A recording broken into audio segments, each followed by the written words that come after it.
नमस्कार दोस्तों, unprofessional education पर आप सभी का स्वागत है। This is me Rajiv Ranjan Singh. ये मेरा शॉर्ट इंट्रोडक्शन है। आप यहाँ मेरे बारे में पढ़ सकते हैं। इस वीडियो सीरीज में हम लोग क्राफ्ट पब्लिकेशन की बिहार जनरल नॉलेज बुक को कवर कर रहे हैं। तो चलिए आज के लेक्चर की शुरुआत करते हैं।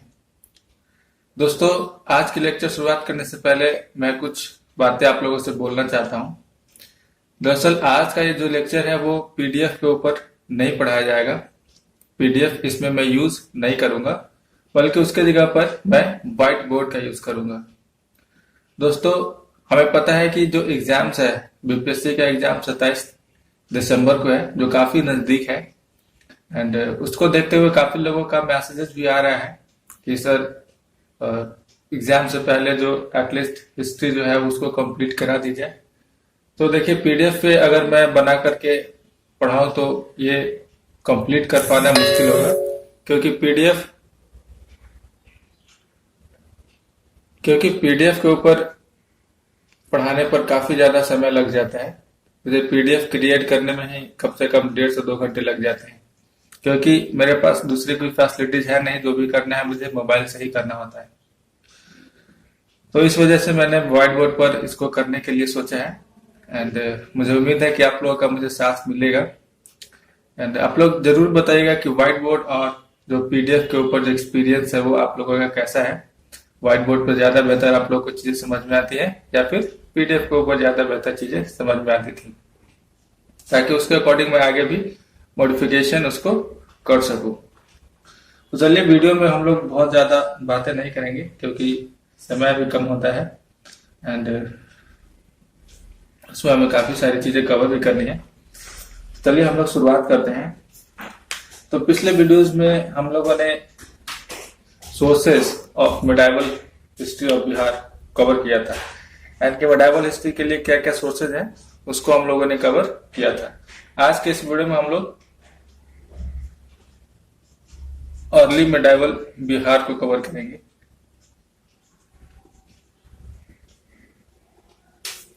यानी कि लगभग 8th सेंचुरी से लेकर के 13th सेंचुरी तक, 12th सेंचुरी तक, 12 13 इसके बीच का जो पीरियड है उसको हम लोग इसमें कवर करेंगे और देखेंगे कि इस पीरियड में बिहार में किस रूलर्स ने शासन किया था। ये पीरियड जो है ये गुप्ता पीरियड के बाद का समय है, लगभग 700 के बाद का समय। इसी पीरियड में मुस्लिम्स का भी इंडिया में इन्वेजन होता है। सबसे पहले 712 में 712 एडी 712 एडी में पहला जो मुस्लिम इन्वेडर था मोहम्मद बिन कासिम, उसने इंडिया के ऊपर अटैक किया था। इंडिया का जो नॉर्दर्न वेस्टर्न पार्ट है वहां पर उसने अटैक किया था, सिंध मुल्तान, वहां पर उसने अटैक करके उसको रूल किया था। उसके बाद लगातार मुस्लिम्स इन्वेजन होते रहे हैं। तुर्क का इन्वेजन इसके बाद होता है, मोहम्मद गजनी का इन्वेजन होता है। तो उसके बाद फिर लगातार जो है वो मुस्लिम्स इन्वेडर्स आते रहते हैं और यहाँ से काफी सारी चीजें लूट करके चले जाते हैं। तो जिसके वजह से यहाँ की जो पॉलिटिकल सिचुएशन है वो काफी बदल जाती है। वो जब भी आते हैं तो अपने जो गवर्नर्स है या फिर अपने जो ऑफिसर्स है उनको यहाँ पर रूल करने के लिए छोड़ जाते हैं। तो यहाँ से देखेंगे हम लोग कि 12th 13th के बाद सेंचुरी के बाद लगभग अलग अलग जगहों पे जो मुस्लिम रूलर्स हैं वो सामने आने लगते हैं, यानी कि उनका जो इमर्जेंस है वो दिखने लगता है। तो चलिए हम लोग देखते हैं कि इस पीरियड में कौन कौन से रूलर्स जो है वो बिहार में रूल किए। इस दौरान हम लोग 3 प्रमुख रूलर्स के बारे में पढ़ेंगे। एक तो पाला डायनेस्टी के बारे में पढ़ना है, दूसरा सेना डायनेस्टी और तीसरा करनाथ ऑफ मिथिला। इनमें सबसे इम्पोर्टेंट जो है वो है पाल डायनेस्टी, क्योंकि इसमें काफी सारी इंपॉर्टेंट चीजें हैं जिससे उम्मीद है कि क्वेश्चन जो है एग्जाम्स में आ सकते हैं।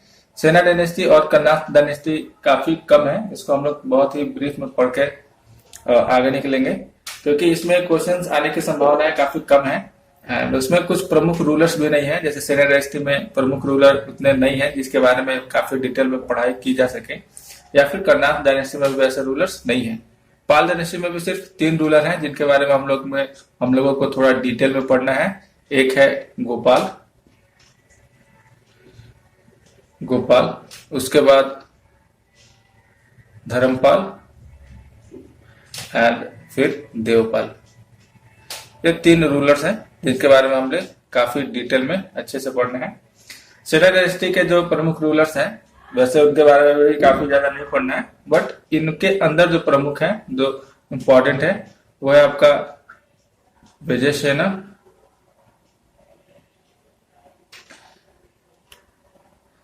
सेना, दूसरे है बल्लाल सेना,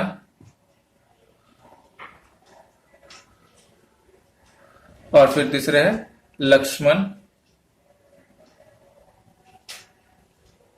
सेना। तो इन तीनों को हमको पढ़ना है। कन्नाथ ऑफ मिथिला में बहुत कम, इसके जो फाउंडर है न्यायदेव, उनको पढ़ना है। उसके अलावा कुछ रूलर्स है, नरसिंह देव है, हरिसिम्हा है, तो उन लोगों के बारे में हम लोग पढ़ेंगे। काफी छोटे छोटे शॉर्ट डिटेल्स में हम लोग उसको पढ़ करके वहां से स्किप कर जाएंगे।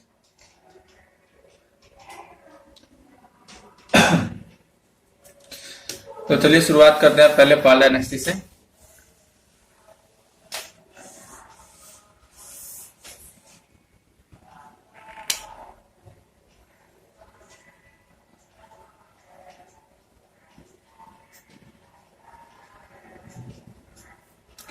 पाल डायनेस्टी, सबसे इंपॉर्टेंट रूलर है इनके गोपाल पहला।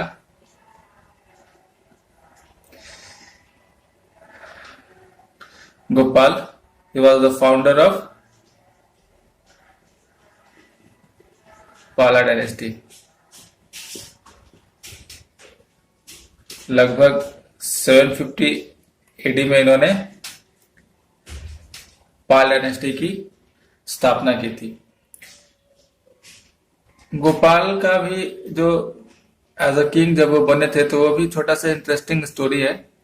उस समय क्या था कि आप अगर देखें पूरा बिहार और बंगाल रीजन का, पाल डायनेस्टी का ओरिजिनेशन वैसे बंगाल से है। बंगाल में इनका जो रूल है वो स्टैब्लिश हुआ था, उसके बाद फिर ये जो रूल है वो आगे एक्सपेंड हुआ।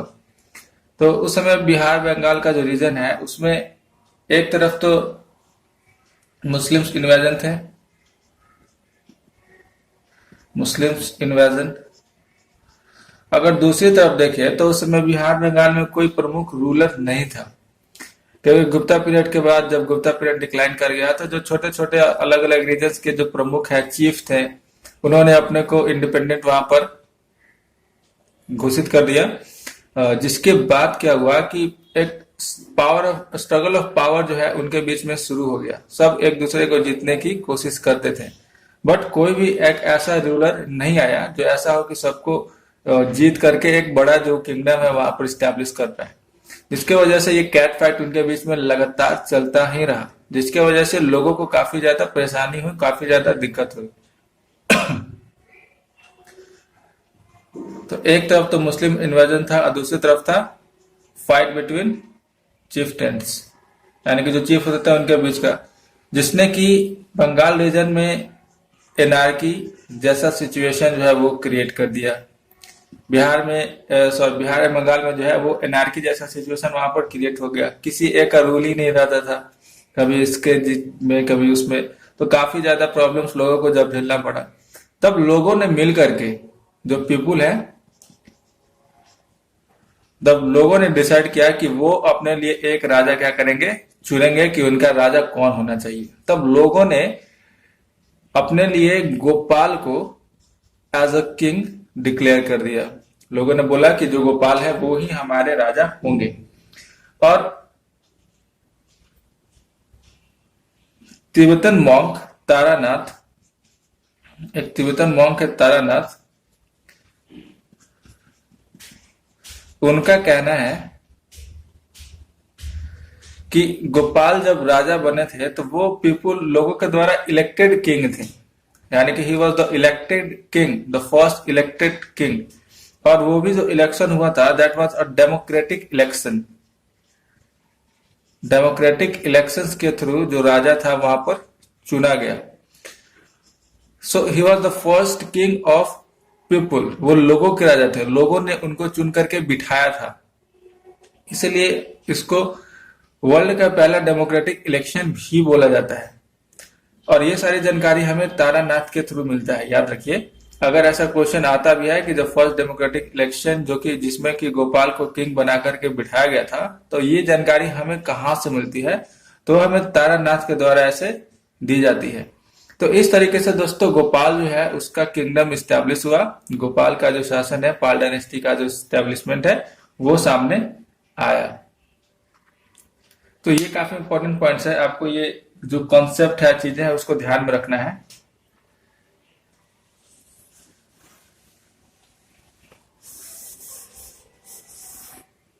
चलिए आगे देखते हैं हम लोग गोपाल के बारे में। गोपाल के समय में गोपाल ने काफी एक इम्पोर्टेंट काम किया था। इन्होंने फेमस उदांतापुरी की स्टैब्लिशमेंट की थी, फेमस उदांतापुरी बिहार।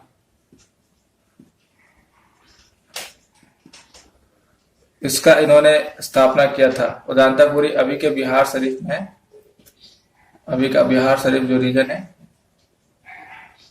तो इन्होंने उदांतापुर बिहार की स्थापना की थी। तो ये था गोपाल के बारे में। गोपाल के बाद इसके जो सक्सेसर होते हैं वो है धर्मपाल। धर्मपाल इनको सक्सीड करते हैं, इनके बाद राजा बनते हैं, son of Gopal. Dharmapal Pala dynasty के ग्रेट रूलर हैं। इन्होंने अपनी जो किंगडम है यानी कि जो पाल डायनेस्टी है उसको एक्सपेंड करने का काम किया, उसको बहुत ज्यादा एक्सपेंड किया, अलग अलग मतलब रीजन्स में काफी सारे वॉर्स भी की।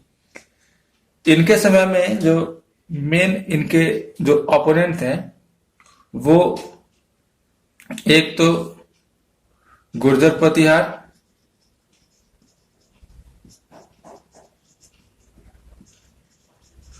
जो कि नॉर्थ सेंटर के थे, नॉर्थ सेंट्रल रीजन, और दूसरे जो इनके ओपोनेंट थे वो थे राष्ट्रकूट, और ये डेक्कन रूलर्स थे। तो इनके बीच में अक्सर ट्री स्ट्रगल, ट्री पार्टी मतलब तीन लोगों के बीच में जब स्ट्रगल होता है तो उसको ट्री पार्टी स्ट्रगल बोलते हैं। तो अक्सर इस समय ट्री पार्टी स्ट्रगल्स हमें देखने को मिले हैं। लगभग यहाँ से 100-150 सालों तक ये ट्री पार्टी स्ट्रगल चलता ही रहता है। एक तरफ आपके पाल डायनेस्टी, दूसरी तरफ आपका ये गुर्जर प्रतिहार, इनके किंग्स, और तीसरी तरफ ये राष्ट्रकूट्स। ये तीन रीजन में अक्सर क्या होता है कि फाइट चलते रहता है। अगर मैप के अकॉर्डिंग इस पूरे के पूरे रीजन को अगर हम समझें तो अगर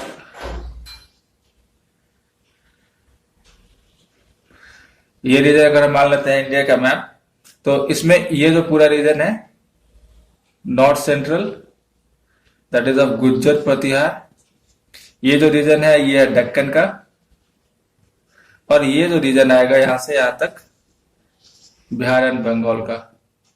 तो इनके बीच में अक्सर ट्री पार्टी स्ट्रगल जो है वो चलता ही रहता है। इन तीनों में जो काफी ज्यादा स्ट्रांग थे वो थे राष्ट्रकूट्स। राष्ट्रकूट्स बाकी दोनों से, गुर्जर प्रतिहार से भी और पाल डायनेस्टी से भी काफी ज्यादा सक्षम थे, काफी ज्यादा स्ट्रांग थे। इसलिए अक्सर हमेशा इन थ्री पार्टी स्ट्रगल में जो जीत होगी वो राष्ट्रकूट्स की जीत होगी, राष्ट्रकूट्स हमेशा इसमें जीत जाएंगे। तो चलिए इस थ्री पार्टी स्ट्रगल्स के कुछ इवेंट्स है उसको हम लोग देखते हैं, कब और कैसे वॉर हुआ इनके बीच में। तो धर्मपाल ने गोपाल को सक्सीड किया, उसके बाद राजा बना। जैसे ही ये राजा बना तो इसने अपनी जो किंगडम है उसको एक्सपेंड करने की कोशिश की, एक्सपेंड करना शुरू किया, और इसका इन्फ्लुएंस जो गंगा यमुना द्वाब होता है, गंगा यमुना के बीच का जो रीजन है वहां पर इसने अपना इन्फ्लुएंस बढ़ाना शुरू किया। जैसे ही गंगा यमुना रीजन में इसने अपना इन्फ्लुएंस बढ़ाना शुरू किया, तब इसे गुर्जर प्रतिहार का जो रेजिस्टेंस है वो झेलना पड़ा।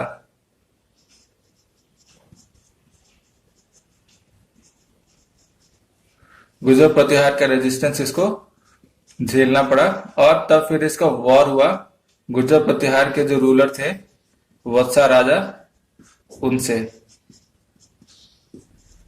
वत्सा राजा यानी कि वत्सा राजा जो गुर्जर प्रतिहार के रूलर थे, इससे इसका फाइट होता है, यानी कि इसका वॉर होता है वत्सा राजा और प्लस धर्मपाल, इनका फाइट होता है।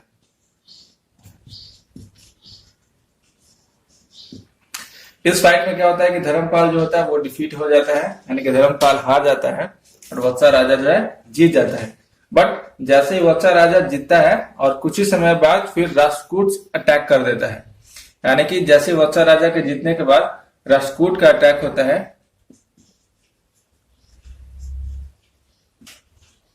राष्ट्रकूट अटैक करते हैं और ये दोनों को हराते हैं, ये दोनों को डिफीट कर देते हैं।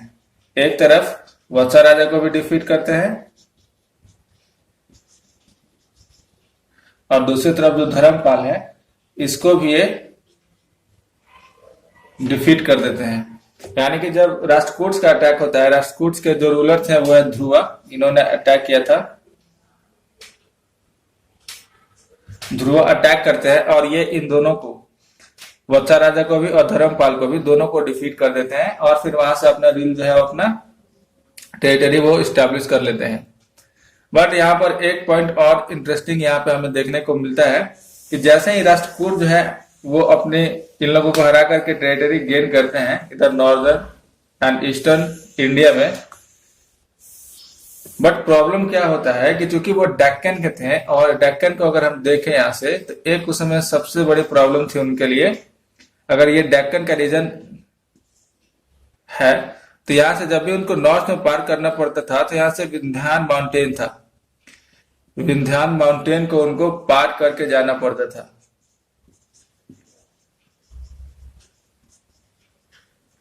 विंध्यान माउंटेन को क्रॉस करके उनको जाना पड़ता था, तब जाकर के ये वो वॉर करते थे और टेरिटरी जीत जाते थे। बट वो काफी समय तक विंध्यान के उस तरफ नहीं रह सकते थे क्योंकि उनका अपना किंगडम जो था वो इस तरफ था, यहाँ था। तो उनको वो वॉर कर करके, वॉर जीतने के बाद वो वापस अपने रीजन में लौट जाते थे, जिसकी वजह से इनका इन्फ्लुएंस इस रीजन में वापस से कम हो जाता था और वापस से ये जो रूलर्स हैं यहाँ के वो उसको जो टेरिटरी उन्होंने लॉस की थी उसको गेन कर लेते थे। तो ये जो पूरा पैटर्न है अक्सर चलता है यहाँ पर, इस दौरान ये पैटर्न हमेशा चलता ही रहता है। तो जैसे ही ध्रुवा जो है वो रीजन्स जीत करके इन दोनों को हरा करके वापस डेक्कन लौटता है, धर्मपाल जो है वो अगेन टेरिटरीज अपना गेन कर लेता है।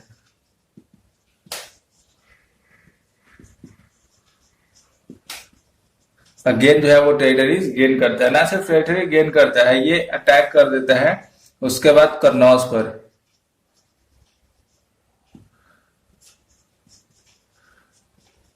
कन्नौज पे ये अटैक करता है और कन्नौज के जो उस समय जो रूलर वहां पे थे इंद्र, कन्नौज के रूलर थे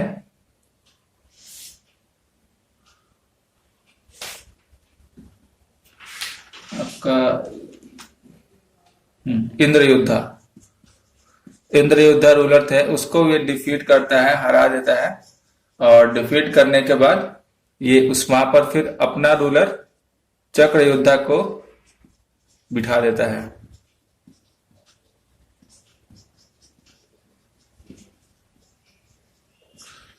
तो इंद्रयुद्धा को डिफीट करके वहां पर अपना जो रूलर है चक्रयुद्धा को ये स्टैब्लिश कर देता है, बिठा देता है एंड कन्नौज पे कंट्रोल कर लेता है। ये नॉर्दर्न बिहार में, नॉर्दर्न इंडिया में अगर आपको पूरे नॉर्दर्न इंडिया को कंट्रोल करना है तो आपको कन्नौज को जीतना काफी ज्यादा इंपॉर्टेंट था, क्योंकि कन्नौज जो आप मान सकते हैं क्या सेंटर, वहां से आप पूरी जगह पूरे रीजन को कंट्रोल कर सकते थे। इसलिए कन्नौज काफी इंपॉर्टेंट प्लेस उस समय रखता था। तो धर्मपाल क्या करता है कि कन्नौज को जीत लेता है, कन्नौज को कंट्रोल कर लेता है। बट उसी वक्त गुर्जर प्रतिहार का एक king,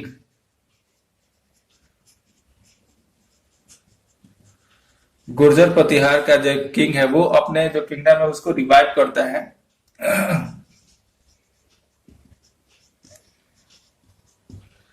Nagabhata. Second, Nagabhata second जो है वो अपना जो किंगडम है गुर्जर प्रतिहार डायनेस्टी है उसको वापस से रिवाइव करता है, वापस से उसको स्ट्रांग बनाता है, और स्ट्रांग करने के बाद ये वहां से कन्नौज की तरफ चल पड़ता है, कन्नौज को हार जीतने के लिए वहां से निकलता है। और वो न सिर्फ कन्नौज को जीतता है,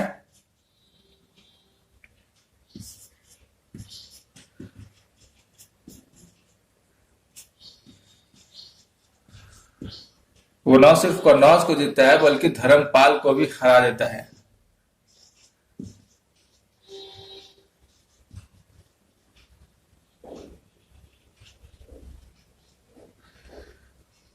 कन्नौज को जीतता है, उसके साथ साथ धर्मपाल को भी हरा देता है, और उस दौरान इसकी जो टेरिटरी थी वो लगभग बिहार में मुंगेर के नजदीक तक वो अपनी टेरिटरीज बढ़ा लेता है, उस वहां तक अपना कंट्रोल स्टैब्लिश कर लेता है।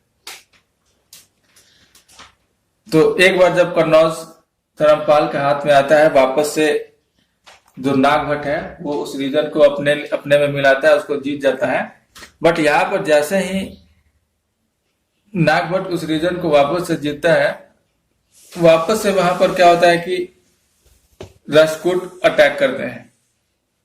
इस बार राष्ट्रकूट के जो रूलर है वो है कृष्णा थर्ड, वो वापस से क्या करते हैं कि वापस से अटैक करते हैं।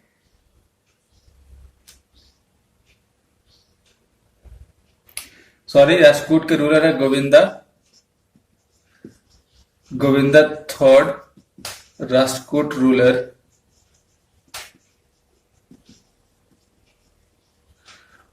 वापस से अटैक करते हैं एंड दोनों को डिफीट करते हैं, नागभट्ट को भी एंड अगेन धर्मपाल को भी।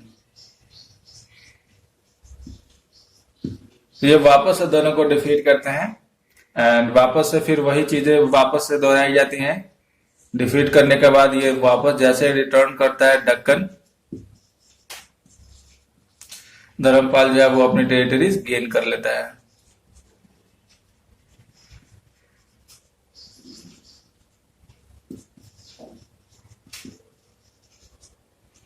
तो ये स्ट्रगल्स इनके बीच में चलता रहता है, ये लगभग आगे भी ऐसे ही कंटिन्यू रहेगा।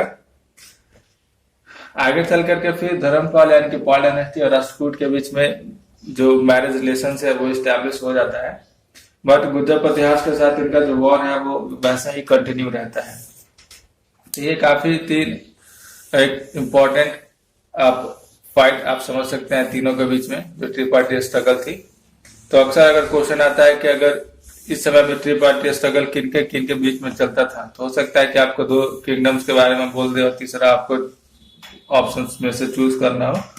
तो आप इन बातों को याद रखिए और साथ ही साथ रूलर्स जो इनमें इन्वॉल्व हैं उनको याद रखिए। तो रूलर्स को एक बार अगर हम देखें तो पाला डायनेस्टी में तो धर्मपाल थे, दोनों समय लंबे समय तक इनका रूल रहा था। और अगर राष्ट्रकूट्स की बात करें तो पहली बार में तो राष्ट्रकूट्स में ध्रुवा जो है ये अटैक करता है, और दूसरी बार में गोविंद थर्ड ये अटैक करता है। और अगर गुर्जर प्रतिहार की बात करें तो पहली बार में वत्साराज और दूसरी बार में नागभट्ट सेकंड। तो ये इनके बीच में लगातार वॉर होता है, पहला ऐसे और दूसरा ये। तो ये जो रूलर्स है आप याद रखिए कि पहला जो है धर्मपाल ध्रुवा और वत्साराजा के बीच में वॉर होता है, दूसरी बार धर्मपाल गोविंदा और नागभट्ट के साथ रूल होता है। और हर बार राष्ट्रकूट जो होता है वो इन दोनों के ऊपर जीत जाते हैं और अपना टेरिटरी स्टैब्लिश कर लेते हैं, वहां पर रूल स्टैब्लिश कर लेते हैं। बट वापस से वो डेक्कन की ओर जैसे ही जाते हैं, वापस से धर्मपाल जो है वो जो अपने लॉस्ट टेरिटरीज है उसको गेन कर लेता है। तो यही कहानी है, काफी आसान है, आप इसको अच्छे से ध्यान दें तो आप इसको समझ सकते हैं। चलिए कुछ इंपॉर्टेंट पॉइंट हम लोग देखते हैं। बात करते हैं सुजॉन कॉपर प्लेट की।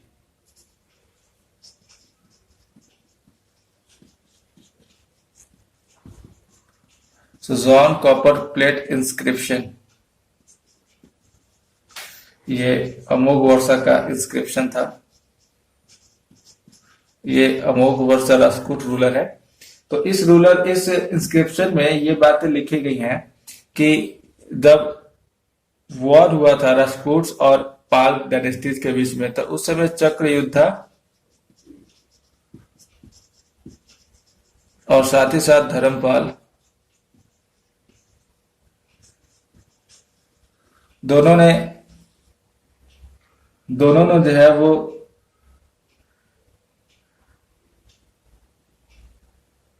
गोविंदा थॉट के सामने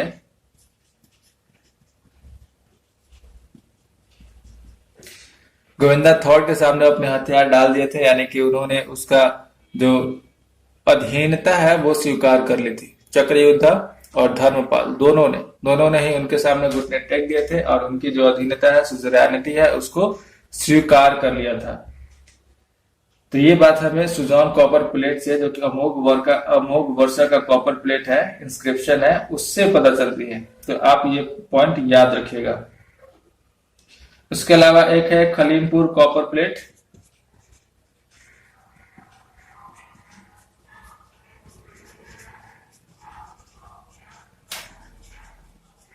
खलीमपुर कॉपर प्लेट, और इसमें जो पाल डायनेस्टी का जो ग्लोरियस और प्रॉस्परस अंपायर था उसके बारे में जिक्र की गई है। ग्लोरियस एंड प्रॉस्परस पाला अंपायर, उसकी जिक्र है। तो दो इंपॉर्टेंट इंस्क्रिप्शन है, आप इसको याद रखिएगा। एक है सुजॉन कॉपर प्लेट इंस्क्रिप्शन, जिसमें यह बतलाया गया है कि गोविंदा थॉट के सामने चक्रयुद्ध और धर्मपाल दोनों ने ही उसकी अधीनता जो है अपने आप, ऐसा नहीं कि डिफीट करने के बाद, वॉलंटरली उन्होंने वो चीज को एक्सेप्ट कर ली थी। और दूसरा है खलीमपुर कॉपर प्लेट, जिसमें यह बतलाया गया है कि पाला डायनेस्टी काफी ग्लोरियस एंड प्रॉस्परस किंगडम था। तो ये था धर्मपाल के बारे में। चलिए अब नेक्स्ट हम लोग बात करते हैं देवपाल के बारे में।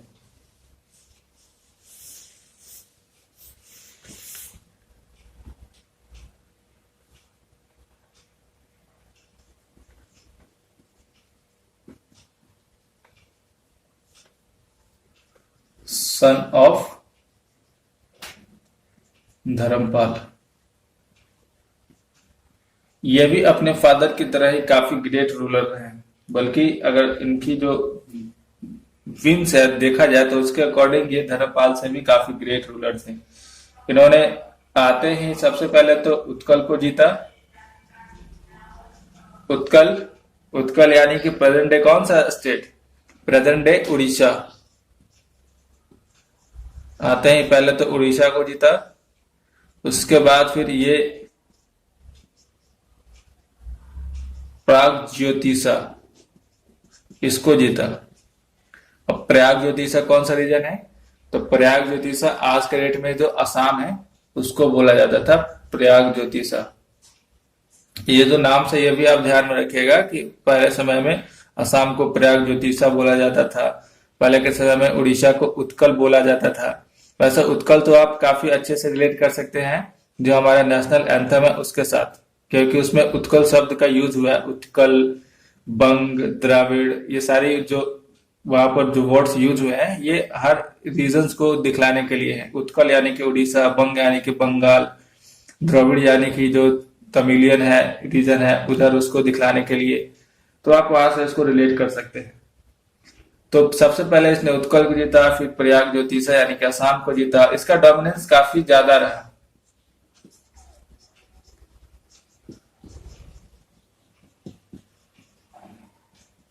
काफी ज्यादा डोमिनेंस था, यहां तक कि उस समय तक कंबोज को भी इन्होंने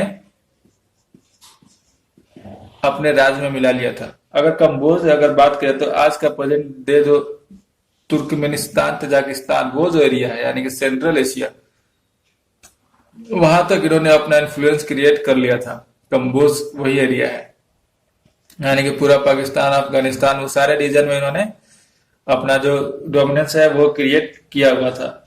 तो काफी ग्रेट रूलर थे, काफी सारे इन्होंने लड़ाइयाँ जीती और अपना राज्य जो है वो काफी ज्यादा एक्सपेंड किया। इनके इंस्क्रिप्शन हमें काफी सारे जगहों से मिलते हैं, लाइक पटना से इनके इंस्क्रिप्शन मिलते हैं, हिल्सा से मिलते हैं, मुंगेर से इनके इंस्क्रिप्शन हमें देखने को मिलते हैं। इन्होंने अपना जो भी राजपाट था वो मुंगेर से ही किया था, यानी मुंगेर को ही इन्होंने अपना कैपिटल बनाया था और वहां से ही रूल किया था, मुंगेर से ही रूल किया था पूरे जगहों पर। तो देवपाल के बारे में काफी ज्यादा कुछ तो नहीं है, बस यही सारी चीजें हैं।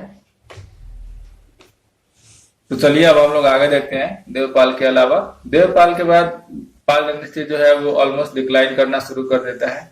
यहाँ से चीजें यहाँ से के बाद कोई ग्रेट रूलर पाल डायनेस्टी में हुआ है नहीं। जो इनका जो डोमिनेंस था, जो इतने ज्यादा एरिया में था, वो धीरे धीरे डोमिनेंस जो है वो कम होता चला जाएगा और एक समय ऐसा आएगा जब इनका जो रूल है वो सिर्फ बिहार बंगाल में ही सिमट करके रह जाएगा। तो चलिए इसके बाद हम लोग थोड़ा सा देखते हैं कि सक्सेसर्स कौन होते हैं देवपाल के बाद। देवपाल के बाद दो पॉइंट सामने आते हैं। एक है आपका बादल पिलर इंस्क्रिप्शंस के अकॉर्डिंग, बादल पिलर इंस्क्रिप्शंस, और दूसरा है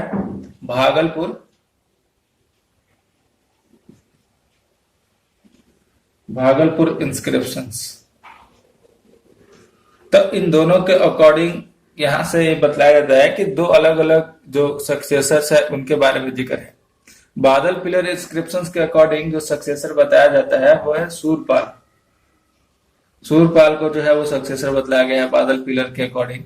और अगर भागलपुर पिलर इंस्क्रिप्शंस की बात की जाए तो यहाँ पर उन्होंने विग्रह पाला को सक्सेसर बताया है। विग्रह पाला फर्स्ट। तो इनको यहाँ पर जो है वो अगला सक्सेसर, अगला रूलर बतलाया गया है। तो देवपाल के बाद आप मान सकते हैं कि दो रूलर्स ने स्टैब्लिश किया था। हो सकता है कि पहले सूरपाल थे, सूरपाल को हरा करके फिर विग्रह पाल आ गए होंगे।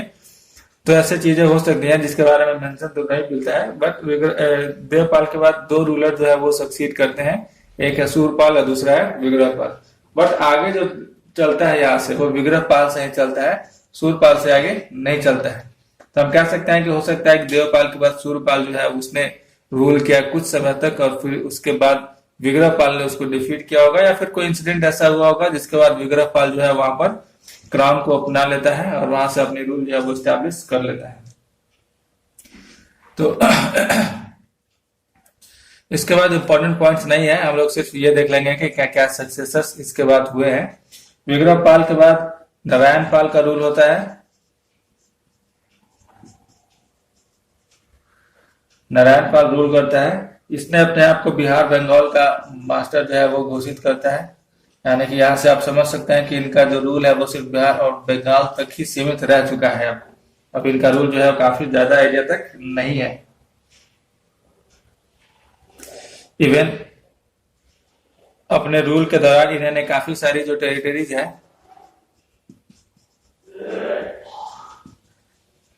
इनको गुर्जर प्रतिहार को देना पड़ा था।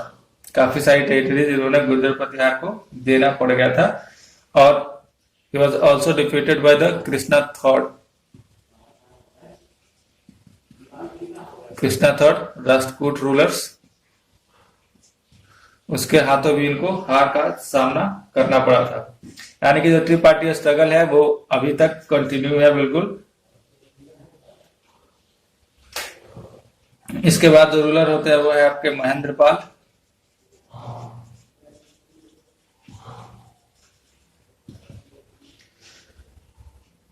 और उसके बाद लगभग जो इनके जो रूल है पाल डायनेस्टी वो लगभग समाप्त हो जाती है।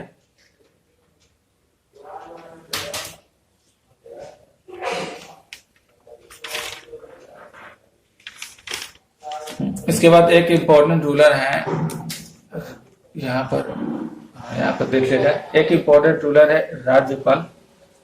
जब ये आते हैं तब ये राष्ट्रकूट के साथ मैरिज रिलेशन जो है वो बनाते हैं। राज्यपाल जो है वो भाग्य देवी से शादी करते हैं, जो कि राष्ट्रकूट की प्रिंसेस थी। तो राष्ट्रकूट के जो तुंगा देव थे उनकी डॉटर थी राष्ट्रकूट रूलर। यहाँ से मैरिज रिलेशन राज्यपाल के द्वारा जो है वो स्टैब्लिश किया जाता है राष्ट्रकूट के साथ। और फिर इसके बाद इनके जो पुत्र होते हैं गोविंदा गोपाला थर्ड सेकंड, वो रूल करते हैं। तो एक इम्पोर्टेंट पॉइंट आप राज्यपाल से आप याद रख सकते हैं कि राज्यपाल के समय में ही, राज्यपाल के वजह से ही जो राष्ट्रकूट के बीच में मैरिज रिलेशन जो है वो स्टैब्लिश होता है। और ये वहां की तुंगा देवा की जो बेटी है भव्या देवी, तुंगा देव के जो बेटी है भव्या देवी, उनसे ये विवाह करता है और मैरिज रिलेशन जो है वो स्टैब्लिश करता है। उसके बाद फिर इसका पुत्र गोपाल सेकंड वो रूल करता है। पाला डायनेस्टी के जो अंतिम रूलर है उनके बारे में भी कुछ सर्टेन नहीं है, क्योंकि चीजें इतनी बढ़ती चली गई कि किसको सक्सेसर माना जाए ये काफी डिफिकल्ट हो गया है। वैसे नेट पर पाला को लास्ट रूलर जो है वो दिखलाया गया था। और उसके अलावा वापस से विग्रहपाल सेकंड। तो इसके जो लास्ट रूलर है वो भी काफी अनसर्टेन है। क्वेश्चन तो उम्मीद है कि लास्ट रूलर से नहीं आएगा। तो दोस्तों ये था पाल डायनेस्टी हमने कवर किया। आगे हम लोग इसी में देखते हैं सेना डायनेस्टी। सेना डायनेस्टी को हम लोग अगले वीडियो में करेंगे, क्योंकि वीडियो काफी लंबा हो चुका है। लगभग 35 मिनट्स की ये वीडियो हो गई है। इससे ज्यादा तो मेरे मोबाइल में बैकअप भी नहीं है। मेरे मोबाइल पे इतना स्पेस नहीं है कि इससे ज्यादा वो वीडियो उसमें रिकॉर्ड हो सके। तो हम लोग इसको अगले पार्ट में देखेंगे। अगला पार्ट भी आपको काफी जल्द ही मिल जाएगा। हो सकता है कि आज ही या फिर कल आपको अगला पार्ट भी मिले, क्योंकि अब तो कि व्हाइट बोर्ड पर रिकॉर्ड करना है तो पीडीएफ क्रिएट करना नहीं है और उसमें काफी ज्यादा समय जो है वो वेस्ट होगा नहीं। सीधा बोर्ड पर पढ़ाना है। और बोर्ड पे पढ़ाने पर काफी फ्री हैंड में मिल जाता है। जो चीजें हमारे दिमाग में है वो हम उसको समझा सकते हैं तुरंत वहीं पर। पीडीएफ में वैसा नहीं कर पाते थे, क्योंकि उसमें लिखना भी काफी ज्यादा डिफिकल्ट हो जाता था। सो दोस्तों चलिए आज के बस वीडियो में इतना ही। मिलते हैं अगले वीडियो में। आप दोस्तों कमेंट करके आप बताइएगा कि आपका इसके ऊपर एक्सपीरियंस कैसा रहा। क्या ये पीडीएफ के कंपैरिजन में ठीक था या नहीं था, क्योंकि आपके कमेंट्स मुझे काफी इंपॉर्टेंट है। क्योंकि वहां आपके कमेंट्स के थ्रू ही मुझे पता चल पाएगा कि मेरा जो ये एफर्ट है वो कितना सक्सेसफुल रहा है।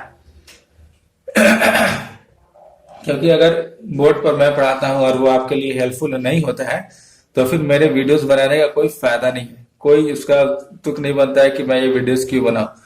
तो आप बिल्कुल कमेंट करके मुझे बताइएगा कि क्या चीजें हैं, कैसे हैं, ताकि मैं आगे कंटिन्यू कर सकूं।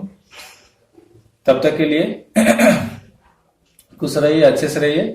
जिन लोगों ने अभी तक चैनल को सब्सक्राइब नहीं किया है वो प्लीज चैनल को सब्सक्राइब कर लें और सब्सक्राइब करने के बाद बेल आइकन भी दबा दें ताकि नोटिफिकेशंस आपको मिलते रहें। एंड अगर वीडियो आपको अच्छा लगता है तो आप इसको लाइक करें, ज्यादा से ज्यादा शेयर करें। तो चलते हैं अगले वीडियो में। तब तक के लिए धन्यवाद, थैंक यू। अच्छे से रहिए, अच्छे से प्रिपरेशन कीजिए। एग्जाम्स काफी नजदीक है, कॉन्सेंट्रेट कीजिए और जितना हो सके उतना ज्यादा से ज्यादा समय पढ़ाई के ऊपर दीजिए। मिलते हैं अगले वीडियो में, तब तक के लिए धन्यवाद।